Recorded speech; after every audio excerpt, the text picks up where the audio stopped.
గురువారం అంటారు, కోటి సోమవారం అంటారు. ఏమిటి వింత?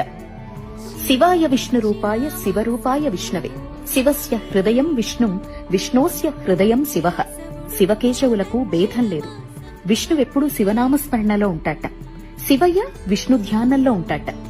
మన సంప్రదాయంలో కూడా స్థితి లయలకు కారణభూతాలైన శివకేశవుల జన్మ నక్షత్రాలైనటువంటి ఆరుద్ర శ్రవణ నక్షత్ర ఆరాధన అనేది చేస్తూనే ఉంటాం. ప్రతి మాసంలో శివయ్య ఆరుద్ర నక్షత్రం రోజున ప్రాతకాల అభిషేకం చాలా పవర్ఫుల్. అలాగే శ్రవణ నక్షత్రం రోజున విష్ణు ఆరాధన, విష్ణు ఆలయ సందర్శన, అర్చన, సహస్రనామ పారాయణ అత్యంత ఫలితాన్నిస్తుంది. అలాగే శివయ్యకు ఎంతో ప్రీతిపాత్రమైన ఈ కార్తీక మాసంలో వెంకన్న జన్మ నక్షత్రమైన శ్రవణం వచ్చినప్పుడు ఇద్దరిని కలిపి చేసేటువంటి ఆరాధన కోటి సోమవారాలు చేసేటువంటి ఫలితాన్నిస్తుంది.